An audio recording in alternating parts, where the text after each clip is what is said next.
Palamuru MLC polling 99.86%. కొడంగల్లో CM vote April 2న counting.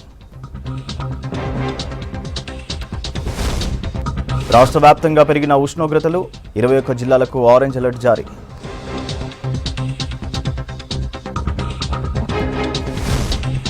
ఇందూరులో మొదలు కాని కొనుగోలు కేంద్రాలు, పంట కాపాడుకోలేక పచ్చివడ్లు అమ్మడంతో నష్టం.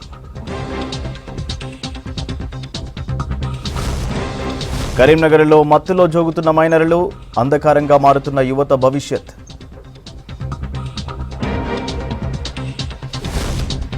నలభై ఏళ్లుగా నిర్వహిస్తున్న మాస్ మ్యారేజ్ సిస్టమ్, ఆదిలాబాద్లో గిరిజన సామూహిక వివాహాలు.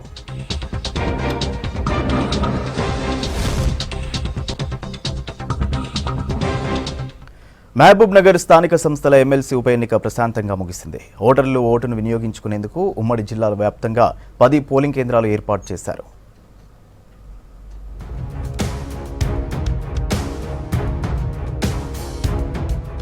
మహబూబ్ నగర్ స్థానిక సంస్థల ఎమ్మెల్సీ బైపోల్లో ఓటు హక్కు వినియోగించుకున్నారు సీఎం రేవంత్ రెడ్డి.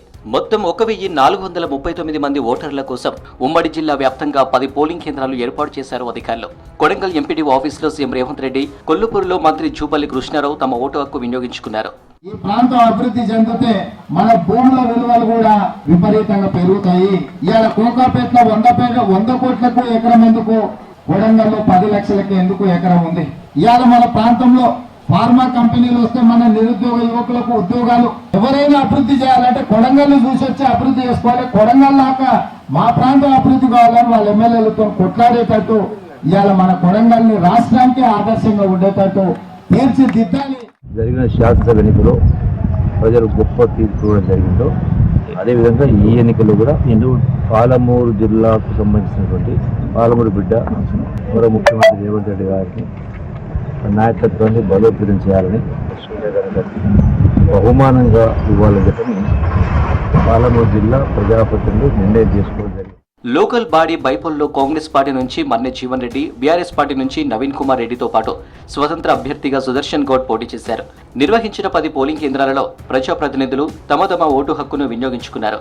మొత్తం 99.86% ఓటు నమోదైంది.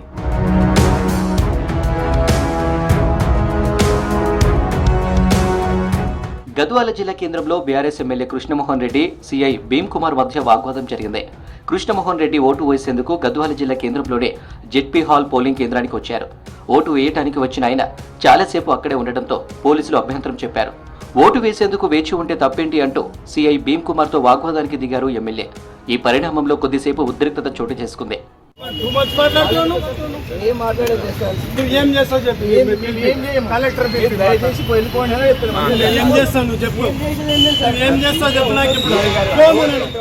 లోకల్ బాడీ బైపోల్ ఫలితాలు ఏప్రిల్ 2న వెలువడనున్నాయి. కాంగ్రెస్, బీఆర్ఎస్ పార్టీలు గెలుపు ధీమా ప్రదర్శిస్తున్నాయి. జయం ఎవరిదో తెలియాలంటే మరో 5 రోజులు వెయిట్ చేయాలి. నిజామాబాద్ జిల్లాలో వరి పంట చేతికొచ్చింది. కొన్ని రోజుల క్రితమే కోతలు మొదలయ్యాయి. మరో వారం 10 రోజుల్లో పూర్తి స్థాయిలో కోతలు మొదలవుతాయి. అయితే పంట చేతికొచ్చిన సమయంలో రైతులు మాత్రం కొనుగోళ్ల విషయంలో క్లారిటీ లేక ఆందోళన చెందుతున్నారు. దీంతో పచ్చి ధాన్యం అమ్మేసుకుంటున్నారు రైతులు.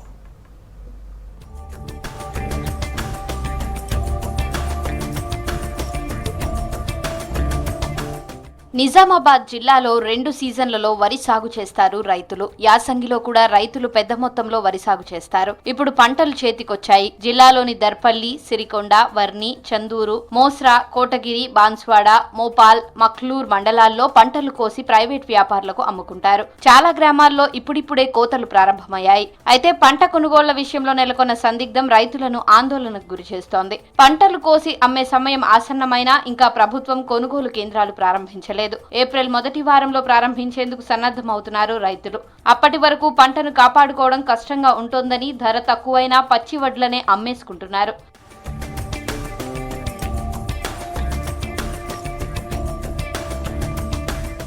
నిజామాబాద్ జిల్లాలో ఈ యాసంగిలో సుమారు 2.60 లక్షల ఎకరాల్లో వరి సాగు చేశారు. పంట కోసి ఆరబెట్టి మార్కెట్కు తరలించేందుకు ఏర్పాట్లు చేసుకుంటున్న రైతులు కొనుగోలు కేంద్రాలు స్టార్ట్ కాకపోవడంతో కోసిన పంటలను అలాగే ప్రైవేట్ వ్యాపారులకు అమ్ముకుంటున్నారు. పచ్చి వడ్లు కొనేందుకు వ్యాపారులు ముందుకు రావడం కూడా రైతులు పచ్చి ధాన్యం అమ్ముకునేలా చేసింది. కేంద్రం ధాన్యానికి ప్రకటించిన మద్దతు ధర 2203 రూపాయలు. అంతకంటే తక్కువ ధరకే రైతులు పచ్చి ధాన్యం అమ్మేసుకుంటున్నారు.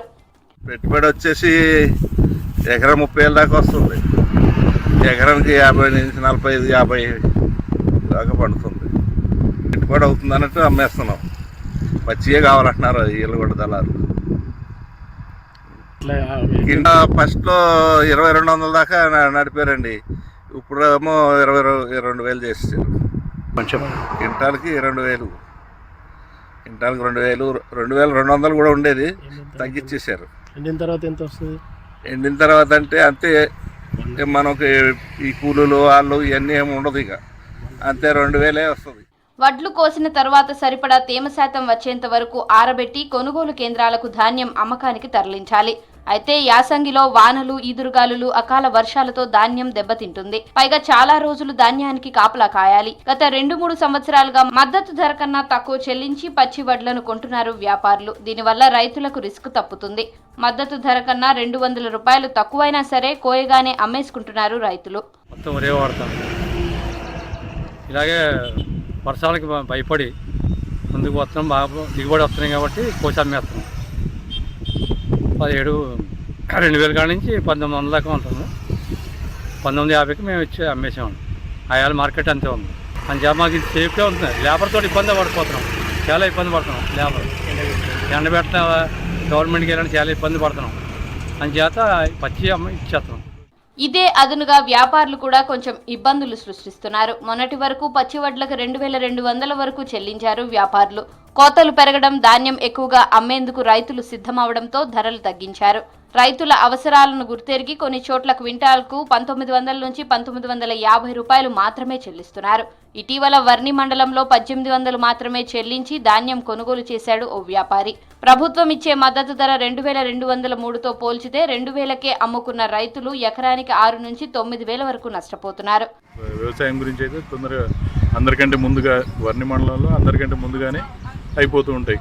నాట్లు కానీ కోతలు కానీ అన్నీ ముందుగానే అయిపోతుంటాయి. పంటలకు 22 కాడికి ఉండేదండి, ఇప్పుడైతే తగ్గుతూ ఉంది. ఇంకా ఈ మొగులకు ఈ వర్షాల మొగులు పడిందంటే రేట్లు తక్కువ చేసేస్తారు. ఇంకా ఇప్పటికైతే ప్రస్తుతానికి 1950 ఉంది, నడుస్తుంది. ఫస్ట్ ఏమో 2,200 నడిచింది, ఇప్పుడు 1950 నడుస్తుంది. పచ్చి వడ్లు అమ్ముకుంటే రిస్క్, శ్రమ తక్కువ అని భావిస్తున్న రైతులు మద్దతు ధర కన్నా 200 తక్కువకే అమ్మేసుకునేందుకు సిద్ధమయ్యారు. ఇదే అదునుగా వ్యాపారులు అందిన కాడికి దోచుకుంటున్నారు. దీంతో రైతులు నష్టపోతున్నారు. దీనిపై ప్రభుత్వం శ్రద్ధ పెట్టాలని కోరుతున్నారు రైతులు. పార్లమెంట్ ఎన్నికల్లో ప్రజలు ఆలోచించి ఓటేయాలన్నారు నిజామాబాద్ ఎంపీ అభ్యర్థి జీవన్ రెడ్డి. 10 ఏళ్ల మోదీ పాలనలో పెట్రోల్, డీజిల్ రేట్లు భారీగా పెరిగాయన్నారు. రాష్ట్రంలో కాంగ్రెస్ ప్రభుత్వం పేదల సంక్షేమం కోసం పనిచేస్తుందన్నారు. జగిత్యాలలో జీవన్ రెడ్డిని కలిశారు చెన్నూరు ఎమ్మెల్యే వివేక్ వెంకటస్వామి, పెద్దపల్లి కాంగ్రెస్ ఎంపీ అభ్యర్థి గడ్డం వంశీకృష్ణ. పార్లమెంట్ ఎన్నికలు కాంగ్రెస్ పాలనకు రెఫరెండం అన్నారు వివేక్ వెంకటస్వామి. కాంగ్రెస్ పార్టీ 14 నుంచి 15 సీట్లు గెలుస్తుందన్నారు. ఫోన్ ట్యాపింగ్ పై కేంద్రం సమగ్ర విచారణ జరిపించాలన్నారు. జీవన్ రెడ్డి సలహాలు, సూచనలతో ప్రజల్లోకి వెళ్తామన్నారు గడ్డం వంశీకృష్ణ. తన తాత కాక కేంద్ర మంత్రిగా తెలంగాణకు ఎంతో సేవ చేశారన్నారు. రాష్ట్ర సమితి నిధులకు సంబంధించి ఏదైతుందో, ఈ రాష్ట్రాన్ని అప్పుల ఉబులకు నెట్టబడే విధంగా ఏదైతుందో, కేవలం తన స్వార్థ ప్రయోజనాలు, ఆర్థిక ప్రయోజనాల కొరకు పెద్దల వెంకటస్వామి గారు ఏదైతుందో మనకు లభించాల్సినటువంటి గోదావరి నదీ జలాలను వినియోగింప చేయబడే విధంగా ప్రాణహిత నదీ జలాలను తుమ్మడి హట్టి నుండి ఏదైతుందో తరలింపు చేస్తే ఎల్లంపల్లి వరకు కేవలం ఒకే ఒక్క లిఫ్ట్తోని మనం నీటి లభ్యత పొందగలిగే అవకాశం ఉంది. ఒకే ఒక్క లిఫ్ట్తో అని చెప్పంటే దాన్ని ఏదైతుందో రాష్ట్రం ఏర్పడ్డ తదుపరి కేసీఆర్ గారు తన స్వార్థ ఆర్థిక ప్రయోజనాల కొరకు ఆయన ఏ బాబాసాహెబ్ బిఆర్ అంబేద్కర్ గారి పేరంటే ఏదైతుందో వెంకటస్వామి గారు నిర్మాణం చేయ తలపెట్టిన ఒక ప్రాజెక్టును ఇవాళ ఆయన స్వార్థ ప్రయోజనంతో ఏదైతుందో దాన్ని మార్పిడి చేయటం, రాష్ట్రాన్ని అప్పుల ఊబులోకి నెట్టడం, ఇదంతా మన కళ్ళ మున్న చరిత్ర అని చెప్పంటున్నాం. ఇవాళ నిధులు నీళ్లకు తోడు నియామకాలు మనం గమనించడం చెప్పంటున్నాం. ఉన్న ఉద్యోగాలు కూడా భర్తీ చేయలేక యావత్ తెలంగాణ నిరుద్యోగ యువత నిరాశ నిస్పృహ లోనవుతున్నట్టు ఒక పరిస్థితులలో ఇవాళ రాష్ట్రంలో రేవంత్ రెడ్డి గారి యొక్క ఆధ్వర్యంలో వారి నాయకత్వం లోపల ఇవాళ మహిళలకు ఏదైతుందో ఉచిత ప్రయాణ రవాణా సౌకర్యం కానివ్వండి, ఆర్టీసీలో కేవలం 500 రూపాయలకి సిలిండర్ బుడ్డీ సౌకర్యం కల్పింపజేయడమే కానీ, ఇలా వంశీ గారికి ఏదైతే ఉందో పెద్దపల్లి పార్లమెంట్ కాంగ్రెస్ పార్టీ అభ్యర్థిగా వారికి అవకాశం కల్పింపజేయబడి జరిగిందని చెప్పి ఇవాళ వంశీ గారి యొక్క విజయం ఇవాళ ఏదైతే ఉందో ఈ దేశ నిర్మాణానికి ఆ తోడ్పడే ఒక విజయం అని చెప్పి, ఈ దేశ నిర్మాణానికి తోడ్పడే విజయం అని చెప్పండి. ఈ ఎలక్ట్రల్ బాండ్స్లో ఎవరైతే కాంట్రాక్టర్ ఈ కాళేశ్వరం ప్రాజెక్టులో పనిచేస్తున్నారో వాళ్ళే ఎక్కువ నిధులు ఎలక్ట్రల్ బాండ్స్ ద్వారా టీఆర్ఎస్ పార్టీకి డొనేట్ చేయడం జరిగింది. అంటే మన తెలంగాణ ప్రజల పైసలు కాంట్రాక్టర్ ద్వారా మళ్ళీ కల్వకుంట్ల కుటుంబానికి ఈ నిధులు రావడం జరిగింది. మేము డిమాండ్ చేస్తున్నాము, మనీ లాండరింగ్ కేసులో, మనీ లాండరింగ్ ఏదైతే పిఎంఎల్ఏ కేసు ఉందో ఎన్ఫోర్స్మెంట్ డైరెక్టరేట్ వీళ్ళ మీద కేసులు పెట్టి ఈ పైసలు ఎవరైతే బీద ప్రజల పైసలు, తెలంగాణ ప్రజల పైసలు ఏదైతే దుర్వినియోగం చేస్తున్నారో, ఈ ప్రాజెక్ట్ కట్టడం వలన కమిషన్లు దోచుకొని మళ్ళా పార్టీకే మళ్ళా ఎలక్ట్రల్ బాండ్స్ ద్వారా ఏదైతే ఇచ్చినారో దాంట్లో కేసు పెట్టాలని చెప్పి మేము డిమాండ్ చేస్తున్నాం. ఈ 10 సంవత్సరాలు ఏదైతే కేసీఆర్ అహంకారంగా ఈ రాష్ట్రాన్ని పరిపాలించినారో, ఈ ఫోన్ ట్యాపింగ్ ఇది ఒక పెద్ద అఫెన్స్ అన్నమాట. కేంద్ర ప్రభుత్వం డిమాండ్ చేస్తున్నాం, వాళ్ళు ఈ ఫోన్ ట్యాపింగ్ కేసులో సరైన చర్యలు తీసుకోవాలి. ఈ లిక్కర్ స్కామ్లో కూడా మనం చూస్తున్నాము, ఇన్ని వేల కోట్ల రూపాయల కమిషన్లు. మొన్న అసెంబ్లీ ఎలక్షన్ నుంచి ఈ ఎలక్షన్ వరకు ఆల్రెడీ వాళ్ళ ఓటింగ్ పర్సంటేజ్ 8 నుంచి 10% వరకు ఆల్రెడీ తక్కువ కావడం జరిగింది. ఈ పార్లమెంట్ ఎలక్షన్లో ఒక్క సీట్ కూడా వచ్చే పరిస్థితులు లేవు. కాంగ్రెస్ ప్రభుత్వం హయాంలో అప్పుడు కాకా గారి టైంలో కూడా పెన్షన్ అనేది ఫస్ట్ దేశవ్యాప్తంగా అమలు చేసింది కాకా వెంకటస్వామి గారు అని చెప్పి మీ అందరికీ ఒకసారి తెలియజేస్తున్నాను. ఈ గత 10 సంవత్సరాలు మనం చూస్తే ఈ నియంతృత్వ పాలనలో ఎక్కడ చూసినా అక్రమ దందాలు, ల్యాండ్ కబ్జాలు, భూ కబ్జాలు, ఇసుక దందాలు, ఎక్కడ చూసినా సొంత లాభాల కోసమే పనిచేసినారు. కానీ మీరు గ్రామాల్లో వెళ్తే ఇంటీరియర్స్ పోతే తాగడానికి ఆఫ్టర్ ఆల్ ఒక వాటర్ బోర్వెల్ కూడా పెట్టని పరిస్థితి ఇవాళ తెలంగాణలో ఉన్నది. ఇవాళ యువతను చూస్తే ఎక్కడ చూసినా నిరుద్యోగము, ఎంబీఏలు, బీకాంలు, డిగ్రీలు చదువుకొని యువత ఈరోజు ఆటోలు నడుపుకునే పరిస్థితి ఉన్నది. ప్రజలు వాళ్ళ తీర్పిచ్చారు, కాంగ్రెస్ పార్టీ వస్తేనే అభివృద్ధి వస్తుందని చెప్పి నమ్మారు. మన యువతకు మేము లాస్ట్ టైం చెన్నూరు ఎలక్షన్స్లో కూడా చెప్పడం జరిగింది, 45,000 ఉద్యోగాలు ఖచ్చితంగా తీసుకొస్తాము పెద్దపల్లి ప్రాంతంలో అని చెప్పి చెప్పడం జరిగింది. ఈ వచ్చే ఎన్నికల్లో జీవన్ రెడ్డి గారు మరి ఇతర 17 సీట్లకు కూడా కాంగ్రెస్ పార్టీని ఎంచుకుంటే మన రాష్ట్రానికి, దేశానికి అభివృద్ధి చెందుతుందని చెప్పి నమ్ముతున్నాను. రాష్ట్రంలో అధిక ఉష్ణోగ్రతలతో ప్రజలు అవస్థలు పడుతున్నారు. రానున్న రోజుల్లో టెంపరేచర్లు మరింత పెరిగే అవకాశం ఉందంటున్నారు వాతావరణ శాఖ అధికారులు. రాష్ట్రంలో 21 జిల్లాలకు ఆరెంజ్ అలర్ట్ జారీ చేశారు. రాష్ట్రంలో 3-4 రోజులుగా అధిక ఉష్ణోగ్రతలు నమోదవుతున్నాయి. రాత్రి వేళ ఉక్కపోతతో జనం ఉక్కిరిబిక్కిరవుతున్నారు. రాత్రి ఉష్ణోగ్రతలు 25 నుంచి 26 డిగ్రీల వరకు నమోదవుతున్నాయి. ఏప్రిల్, మే నెలల్లో పలు జిల్లాల్లో వడగాల్పులు అధికంగా ఉంటాయన్నారు వాతావరణ శాఖ అధికారులు. వడగాల్పులకు ప్రజలు జాగ్రత్తలు తీసుకోవాలని డాక్టర్లు సూచిస్తున్నారు. ఉమ్మడి నిజామాబాద్ జిల్లాలో ఎండలు మండిపోతున్నాయి. గత 10 రోజులుగా 36 డిగ్రీలపై పైచిలుకు ఉష్ణోగ్రతలు నమోదవుతున్నాయి. నిన్న బాల్కొండ, నిజామాబాద్ రూరల్, బాన్సువాడ నియోజకవర్గాల్లోని పలు ప్రాంతాల్లో 42 డిగ్రీల ఉష్ణోగ్రతలు నమోదయ్యాయి. ఎండలకు జనం తీవ్ర ఇబ్బందులు పడుతున్నారు.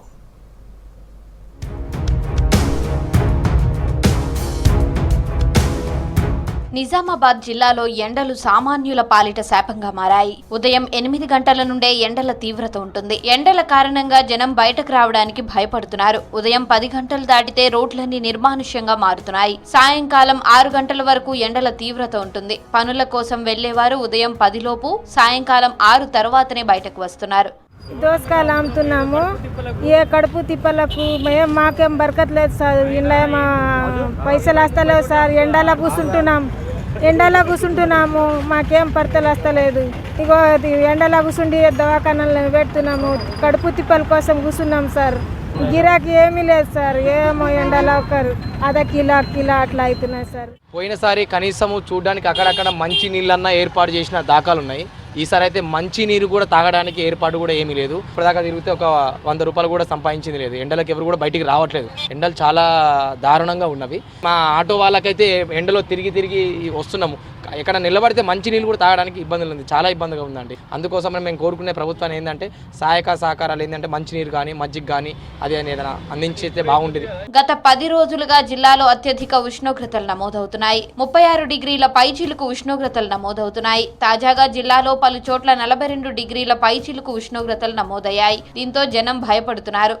ఈ మెయిన్ రోడ్ మీద కూర్చొని దోసకాయలు, కూరగాయలు, బీరకాయలు అమ్మితే మాకు పొద్దున్న దాకా 8-9 దాకా అమ్మితే మాకేం మిగిలికొచ్చింది సారు. ఎండ ఎక్కువ ఉంది, మాకేముంది ఏం ఉపాయం ఉంది సారు. దీనికోసం మేము రోడ్డు మీద పిల్ల జల్లని ఇడిసబెట్టి వచ్చి కూర్చొని జనం తిరగకొచ్చిర్రు. ఈ రంజాన్లో జనం లేదు ఏం లేదు. మేము పొద్దున్న దాకా రాత్రి 10 అవుతుంది సార్ మాకు ఇక్కడ కూర్చొని. చెట్టు లేదు ఏం లేదు, ఎండలో కూర్చొని అమ్ముతున్నాం మేము. ఎండల తీవ్రత పెరగడంతో శరీరాన్ని చల్లబరుచుకునేందుకు రకరకాల ప్రత్యామ్నాయాల వైపు చూస్తున్నారు జనం. శీతల పానీయాలు, జ్యూస్లు ఇలా విరివిగా ఉపయోగిస్తున్నారు. ఎండలకు చిరు వ్యాపారులు భయపడుతున్నారు. దినమంతా రోడ్లపై ఉండడం ఇబ్బందిగా మారిందని అంటున్నారు. మరోపక్క ఇళ్లలో ఏసీలు, కూలర్ల వాడకం పెరిగింది. జిల్లాలోని వైద్యారోగ్య శాఖ కానీ, మున్సిపల్ శాఖ అధికారులు కానీ, సంబంధిత శాఖ అధికారులు ప్రత్యేక చర్యలు తీసుకొని ప్రజల కోసము చలివేల కేంద్రాలు, మజ్జిగ ప్యాకెట్లు కానీ నీటి సరఫరా చేయడం, దాంతోపాటు వడదెబ్బ గురి కాకుండా ఉండేందుకు ఓఆర్ఎస్ అనేది ఒకటి ప్రభుత్వ పరంగా ఉచితంగా అందజేస్తారు. కాబట్టి అధికారులు ప్రత్యేక చర్యలు తీసుకొని ప్రజలకు ఆరోగ్యాన్ని కాపాడుకోవాలని ప్రభుత్వానికి డిమాండ్ చేస్తున్నాం. మార్చి చివరి వారంలోనే ఎండలు ఇలా ఉంటే ఇక రానున్న ఏప్రిల్, మే నెలల్లో ఇంకా ఎండల తీవ్రత ఎక్కువగా ఉంటుందని జనం భయపడుతున్నారు.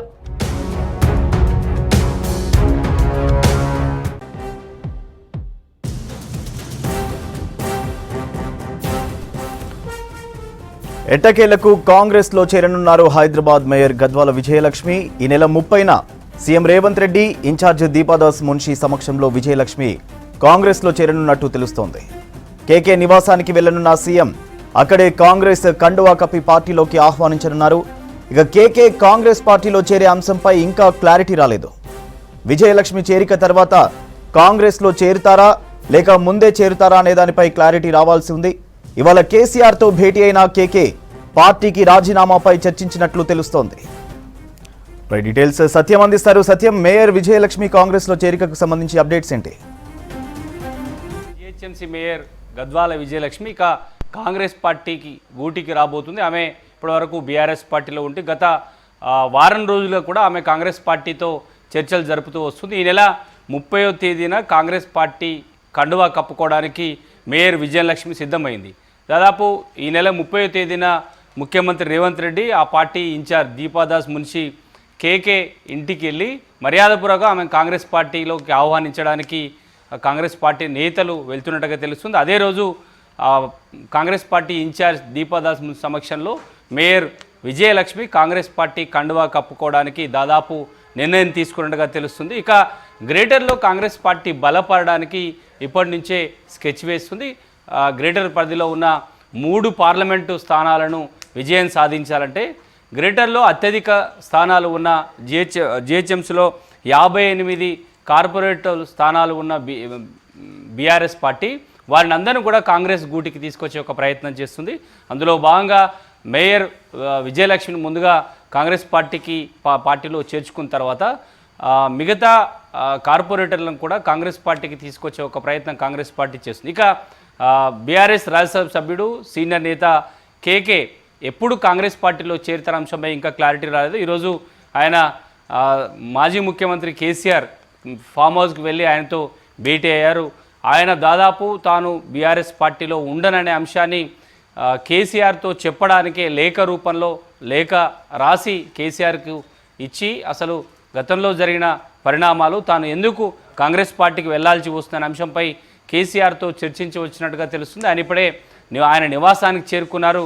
అయితే ఆయన బీఆర్ఎస్ పార్టీలో ఉండను, ఇక కేసీఆర్తో చెప్పి కాంగ్రెస్ పార్టీ తిరిగి తన సొంత పార్టీకి వెళ్తున్నానని తన కుటుంబ సభ్యులతో చెప్పినట్టుగా తెలుస్తుంది. ఇక కేకే కుటుంబం అంతా కూడా అందరూ తిరిగి కాంగ్రెస్ పార్టీలో చేరాలని నిర్ణయం తీసుకున్న తర్వాతనే కేసీఆర్తో భేటీ అయ్యారు. ఆ భేటీలో ఇప్పుడు ప్రస్తుతం రాష్ట్రంలో జరుగుతున్న తాజా రాజకీయ పరిణామాలు, ఇప్పుడు బీఆర్ఎస్ పార్టీ కంటే తిరిగి తాను కాంగ్రెస్ పార్టీకి వెళ్ళడం వల్ల, గతంలో కాంగ్రెస్ పార్టీలో అనేక పదవులు నిర్వహించాను, తనకు అన్నీ ఇచ్చిన కాంగ్రెస్ పార్టీలో రిటైర్మెంట్ సమయంలో తిరిగి తాను తన సొంత పార్టీకి చేరుతాను, కేవలం తెలంగాణ రాష్ట్రం ఏర్పాటు సమయంలో బీఆర్ఎస్ పార్టీతో కలిసి పనిచేశాను, ఏర్పాటు తర్వాత తెలంగాణ అభివృద్ధి కోసం పనిచేశాను, తిరిగి తన సొంత పార్టీకి వెళ్తున్నాననే అంశాన్ని కేసీఆర్తో కేకే చర్చించినట్టుగా తెలుస్తుంది. ఇప్పటివరకు కేకే ఈ అంశంపై స్పందించలేదు. తాను తిరిగి కాంగ్రెస్ పార్టీకి వెళ్ళడానికి తనకి ఎలాంటి అభ్యంతరం లేదు. ఇప్పటికే కాంగ్రెస్ పార్టీ కూడా తనపై ఒత్తిడి తెస్తుంది. తాను కాంగ్రెస్ పార్టీకి వెళ్ళడానికి తాను సిద్ధంగా ఉన్న అంశాన్ని తన సన్నిహితుల వద్ద చెప్పినట్టుగా తెలుస్తుంది. కానీ ఈరోజు జరిగిన కేసీఆర్తో భేటీలో ఎలాంటి చర్చ జరిగింది, ఏ అంశాలపై చర్చ జరిగిన అంశంపై ఇంకా క్లారిటీ అయితే లేదు. అదే కేకే ఇంటి నుంచి వెళ్ళేటప్పుడు కేసీఆర్కి ఒక లేఖ రాసి తీసుకెళ్ళినట్టుగా తెలుస్తుంది. అంటే బీఆర్ఎస్కు తాను రాజీనామా చేస్తున్న అంశాన్ని చెబుతూనే తాను ఎందుకు కాంగ్రెస్ పార్టీలో తిరిగి వెళ్తున్న అంశాన్ని కూడా ఆ లేఖ ద్వారా కేసీఆర్కి చెప్పే ప్రయత్నం కేకే చేశారని మాత్రం ఆయన సన్నిహిత వర్గాల్లో చెబుతున్న చర్చ. ఇక గతంలో 2014 కాంగ్రెస్ పార్టీ తెలంగాణ రాష్ట్రం ఏర్పడిన తర్వాత ముందు కాంగ్రెస్ గూటికి వచ్చిన కాంగ్రెస్ పార్టీని వీడి బీఆర్ఎస్ పార్టీకి కేకే చేరుకున్నారు. ఆ తర్వాత రాజకీయ పరిణామాల నేపథ్యంలో అప్పుడు ఖైరతాబాద్ ఎమ్మెల్యేగా ఉన్న దానా నాగేందర్ బీఆర్ఎస్ పార్టీకి వచ్చారు. కానీ ఇప్పుడు అదే పరిస్థితి, మొదలు పార్లమెంటు సికింద్రాబాద్ అభ్యర్థిగా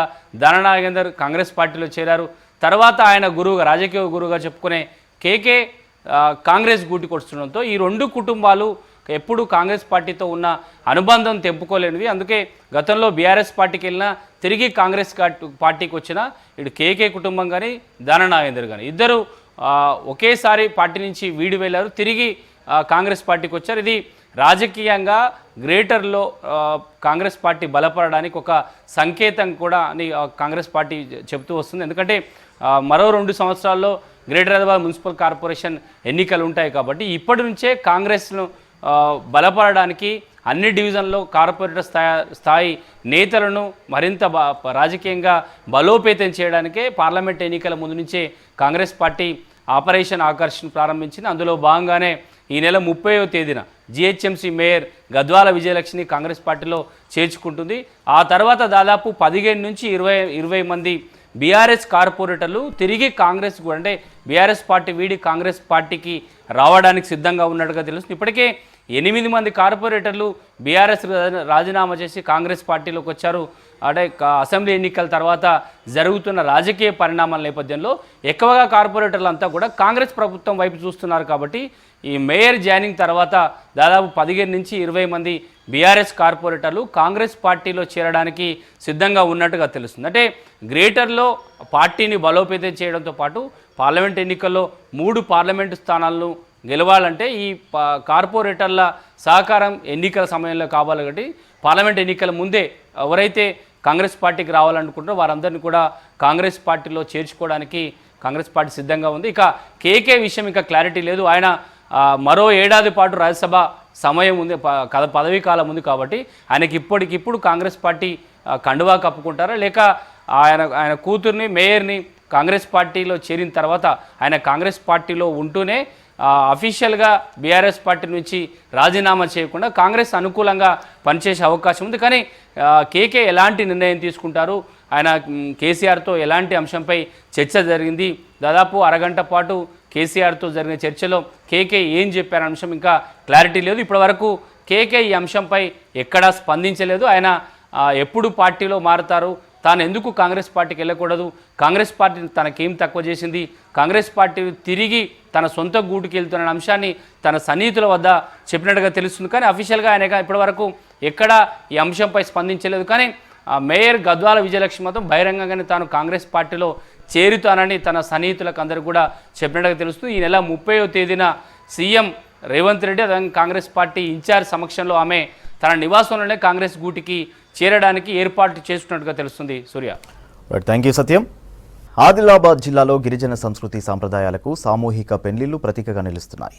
4 దశాబ్దాలుగా గిరిజన సాంప్రదాయాలు కనుమరుగు కాకుండా ఆదివాసీలకు సామూహిక వివాహాలు నిర్వహిస్తున్నారు గిరిజన సంఘాల పెద్దలు.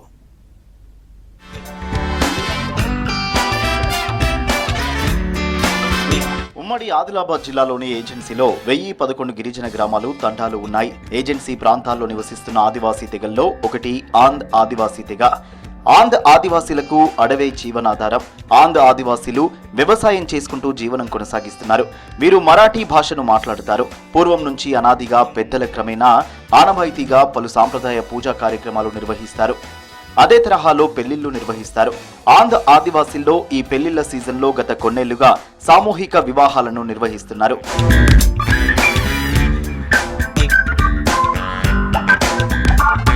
సామూహిక వివాహాలకు ఆదిలాబాద్ జిల్లా ఇంద్రవెల్లి మండలంలోని దస్నాపూర్ వేదికగా మారింది. దస్నాపూర్ గ్రామానికి చెందిన కోటులే బలిరాం 1983లో సామూహిక వివాహాలకు తన సొంత ఖర్చుతో శ్రీకారం చుట్టారు.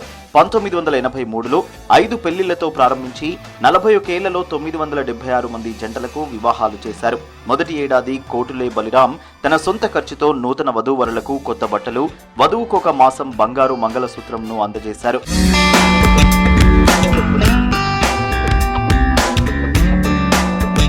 ఏజెన్సీలోని ఉట్నూర్, సిరికొండ, బజార్ హత్నూర్, హింద్రవెల్లి, నార్నూర్, జైనూర్, సిర్పూర్ యు, కెరమిరి, జన్నారం మండలాల్లోని పలు గ్రామాల్లో యువతీ యువకులకు సామూహిక కళ్యాణోత్సవంలో పెళ్లిళ్లు జరుగుతున్నాయి. ఆధునిక పెళ్లిళ్లతో పాశ్చాత్య సంస్కృతి ప్రతిబింబిస్తుంది. తక్కువ ఖర్చుతో పాటు గిరిజన సంస్కృతి సాంప్రదాయాల పరిరక్షణకు సామూహిక పెళ్లిళ్లు దోహదపడుతున్నాయి. ఈ వివాహాలకు మహారాష్ట్ర నుంచి వధూవరులు వస్తున్నారు. పెళ్లి, భోజన ఖర్చులు అంత్ సమాజ్ భరిస్తోంది. ఒక్కో పెళ్లికి సుమారుగా 1,00,000 వరకు ఖర్చవుతుంది. ఈ సామూహిక వివాహ వేదిక ద్వారా పెళ్లి జరిగి నిరుపేదలకు ఖర్చు భారం తగ్గింది. ఈ ఏడాది సామూహిక వివాహ వేదికలో 8 జంటలకు పెళ్లిళ్లు నిర్వహించారు. కార్యక్రమానికి హాజరైన ఖానాపూర్ ఎమ్మెల్యే వెడ్మ బొజ్జు, మహిళా కమిషన్ సభ్యురాలు కుమ్రా ఈశ్వరీబాయిలు నూతన వధూవరులను ఆశీర్వదించారు.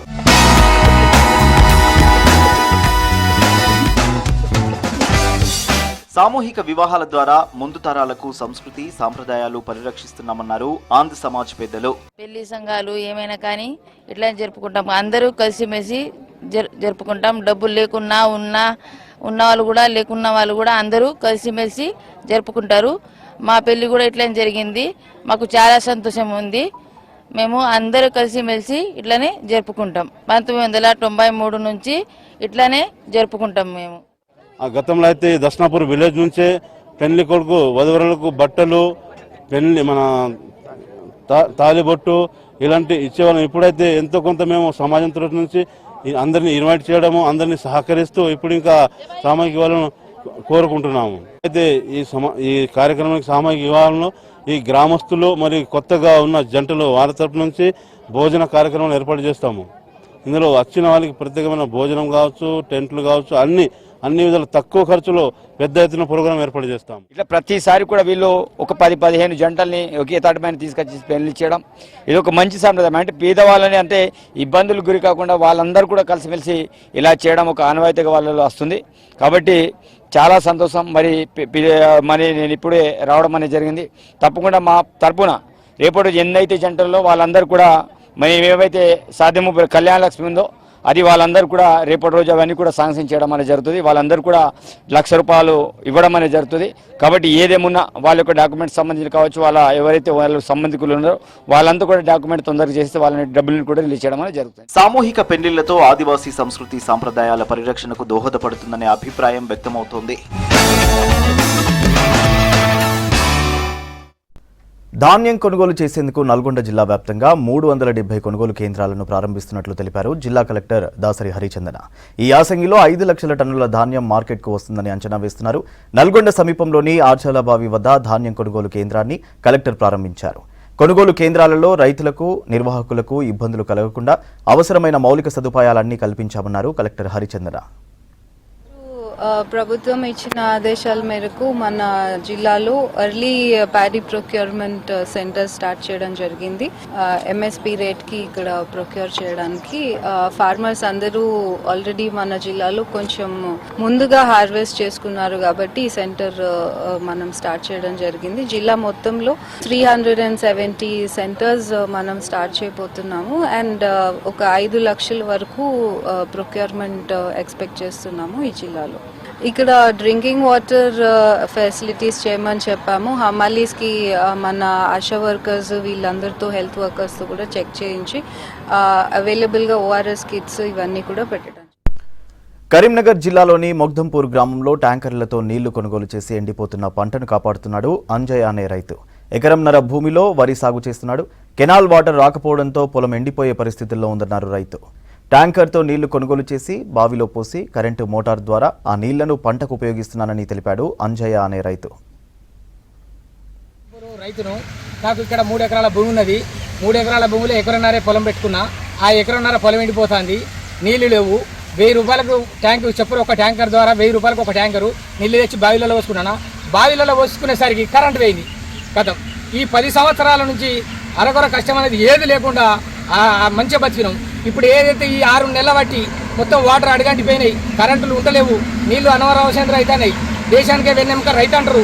మరి రైతే ఈ పరిస్థితులను అడిగిపోయినాక, మరి రైతే పండిన పంట ఎండిపోయినాక మరి రాజకీయ నాయకులు ఏం చేస్తారు? ఈ కెనాల్ నీళ్ళు ఇడవడం లేదు, కరెంటు ఉండడం లేదు. ఏంది ఈ పరిస్థితి? మరి లిఫ్ట్ ఇరిగేషన్ అంటారు, అవి అంటారు, ఇవి అంటారు. రాజకీయ నాయకులు వాళ్ళు లొల్లిలకే సరిపోతుంది కానీ రైతును పట్టించుకునే రాజకీయ నాయకుడు లేడు. కాబట్టి ఇక మాకు ఇది జరుగుతుంది. దయచేసి రాజకీయ నాయకులు ఫస్ట్ రైతుల కోసం ఆలోచించండి. రైతులు బతుకుతూనే దేశంలో అందరూ బతుకుతారు. మంచిర్యాల జిల్లా చెన్నూరు టౌన్లో లోక్సభ ఎన్నికలపై అవగాహన కల్పించేందుకు భారత ఎన్నికల సంఘం ఆధ్వర్యంలో 5K రన్ నిర్వహించారు. ఆర్టీసీ బస్టాండ్ నుంచి పెద్ద చెరువు వరకు ర్యాలీ తీశారు. ఈ కార్యక్రమంలో యువకులు, ప్రజాప్రతినిధులు, అధికారులు, క్రీడాకారులు అధిక సంఖ్యలో పాల్గొన్నారు. ఓటున్న ప్రతి ఒక్కరూ ఓటు హక్కును వినియోగించుకోవాలన్నారు ఆర్ఓ చంద్రకళ. ఎన్నికల సమయంలో ప్రజలు ప్రలోభాలకు లొంగొద్దన్నారు.